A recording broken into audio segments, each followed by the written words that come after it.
In this video, we'll discuss the following points and get you to be able to draw straight lines without a ruler. This is an absolutely essential skill to make you fast and decisive in what you draw. Make sure you spend 1 hour a day practicing the things you learn here until you can do them all. I cannot underestimate how important this is because unlike the rest of this course, which covers theory, this is the actual motor skill part. If you can't draw straight, accurate lines, then you'll fail at everything else from this point, because all of what drawing physically requires of us can be boiled down to what you will learn in this video. You'll need something to draw with. I recommend a ballpoint pen for a few reasons. It doesn't require sharpening all the time, like a pencil, and it makes a single solid mark, discouraging you from chicken scratching, where you go over the same line multiple times.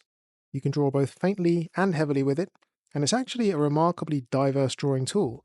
The only other thing to note is that some ballpoint pens can get a globule of ink on the end, which can transfer to your paper. You might want a tissue or old cloth nearby to regularly wipe the end of the pen. You'll need something to draw on, and I recommend a cheap, generic A4 or A3 sized sketch pad, preferably with a smooth or smoothish surface.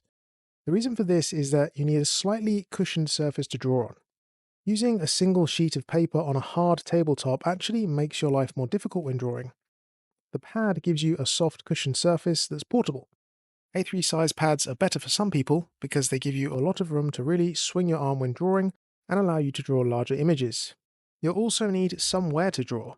The only requirements here are that you have enough space to swing your arm and that it's well lit. Having poor lighting will strain your eyes, and the shadows on the page can make it harder to draw. A large table by a window is ideal. You may sit down or stand, whatever is more comfortable for you. You might also want to work at an easel or tilted surface. These are optional. Time to get started.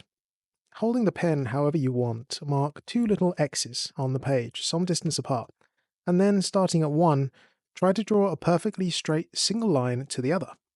Do this confidently and decisively. Don't try to slowly creep there or meekly move towards it. This is like aiming and firing a gun. We think about where we want to aim, and then fire. I'm right-handed, so I do this from left to right, always. But if you're left-handed, you'll probably need to do it from right to left. Whatever direction you choose, you should generally always pull the pen and not push it. How was your accuracy? Keep making those X's farther and farther apart until eventually accuracy becomes a problem. Let's refine your technique a little bit.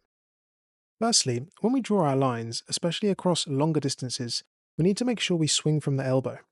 Most people draw with their wrists and they draw small, but to really unlock this freehand straight line ability, the elbow is going to be key. To help a little bit more, because this might feel quite strange at first, we can take practice swings. Try ghosting the line a few times and adjusting your accuracy before committing to the line.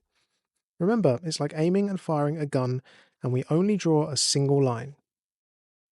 Try again, and make sure you can accurately draw these lines across short distances and long distances.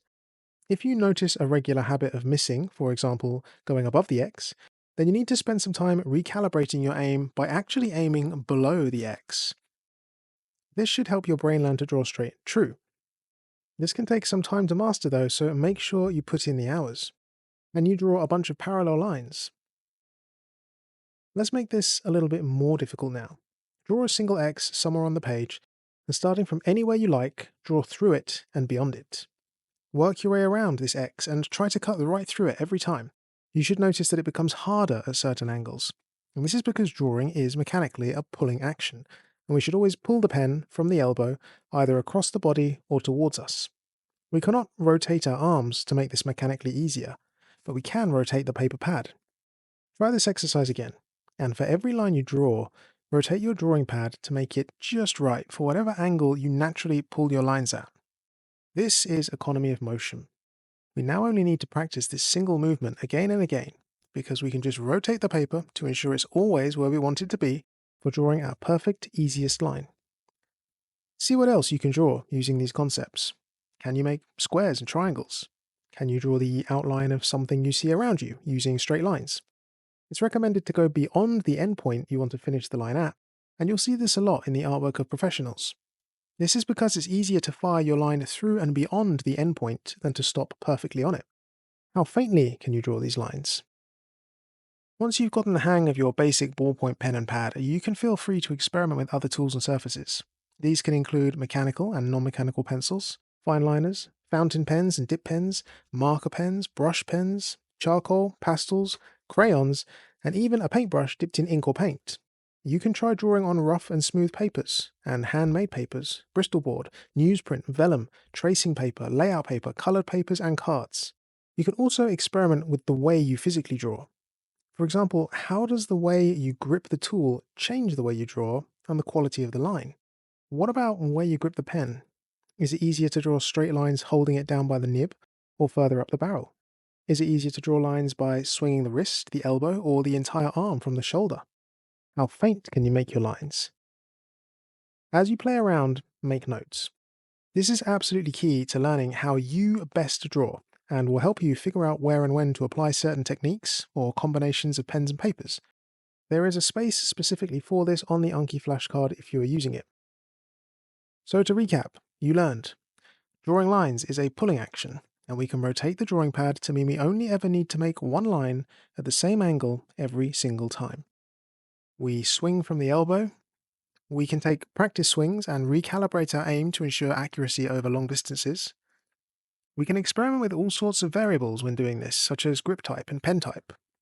We can use this to draw shapes and other simple outlines by drawing beyond the endpoint. Make sure you can do the following before moving on to the next video. If the challenges shown are too hard, keep the distances short and gradually increase them as you get better. It can take a while to get the hang of this, but it's a worthwhile investment because you'll use it for everything else we do from here.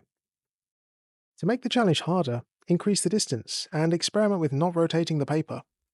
Once you can draw pretty accurate lines, I'll see you in the next video where we'll look at how to easily extend squares into rectangles, how to subdivide them, and how to measure with them.